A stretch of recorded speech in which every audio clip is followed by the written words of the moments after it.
ಬೇಟೆಗಾಗಿ ಮುಂದೊತ್ತಿ ಬಂದ ಸಂದರ್ಭದಲ್ಲಿ ಏನದು ವಾಸನೆ, ಏನದು ವಾಸನೆ, ಇದು ಅಂತಿಂಥ ವಾಸನೆ ಅಲ್ಲ ಸ್ವಾಮಿ, ಯಾವುದೋ ನರರ ಮೈಯ ವಾಸನೆ ಇರಬಹುದು. ನನಗೆ ಬೆದರಿ ಯಾರೊಬ್ಬರೂ ಇಲ್ಲಿಗೆ ಬಂದಿದ್ದಿಲ್ಲ. ಹಾಗಂತ ಇವರು ಬಂದಿದ್ದಾರೆ ಅಂತ ಆದರೆ ನನ್ನ ಮಗನನ್ನು ಕೊಂದವರು ಇವರೇ ಇರಬಹುದೋ ಏನೋ. ಯಾರೇ ಆಗಿರಲಿ, ನರರ ಮಾಂಸವನ್ನು ತಿನ್ನದೆ ಬಹಳ ದಿನಗಳೇ ಆಯಿತು. ನಮ್ಮವರನ್ನೆಲ್ಲ ಕರೆಯುತ್ತೇನೆ, ಬನ್ನಿ ಬನ್ನಿ ಎಲ್ಲರೂ ಬನ್ನಿ. ಇವತ್ತು ನಮ್ಮ ಬಾವಣಿಗೆ ನರರ ಮಾಂಸ. ಹೀಗೇನಾದರೂ ಹೋದಾಗ ಅವರೇನಾದರೂ ಸಿಕ್ಕಿದರು ಅಂತಾದರೆ ಏನು ಮಾಡುವೆ ನೋಡಿ. ಕಂದ ಕಂದ ಕಂದ ಬೇರೆ ಬೇರೆ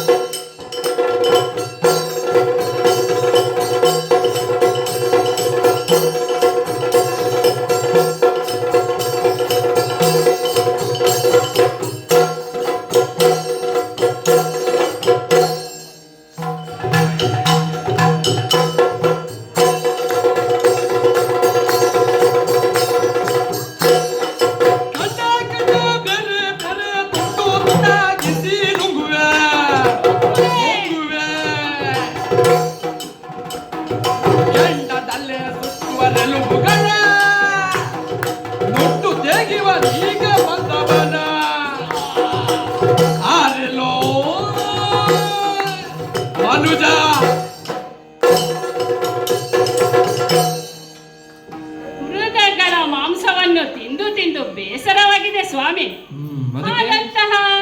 ಹಾಗಂತ ಋಷಿ ಮುನಿಗಳ ಮಾಂಸವನ್ನು ತಿಂದಿದ್ದೇವೆ, ಅದು ಏನು ರುಚಿ ಇಲ್ಲ ಸ್ವಾಮಿ.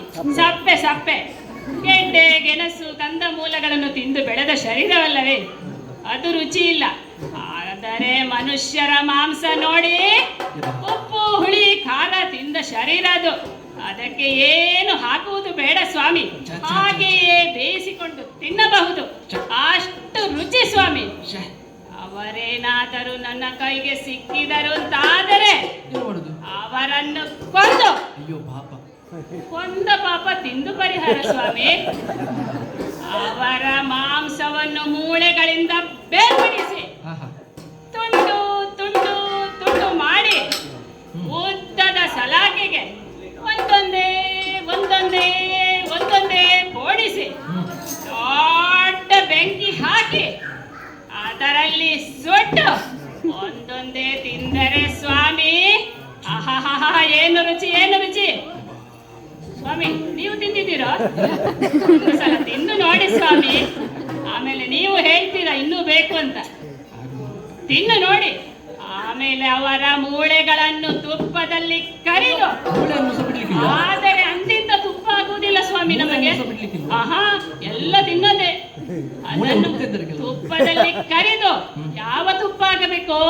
ಹಂದಿಯ ತುಪ್ಪವೇ ಆಗಬೇಕು. ಅದನ್ನು ಮಳೆಗಾಲದಲ್ಲಿ ಒಂದೊಂದೇ ಕರು ಕುರು ಕರು ಕುರು ತಿಂದರೆ ಏನು ರುಚಿ, ಏನು ರುಚಿ.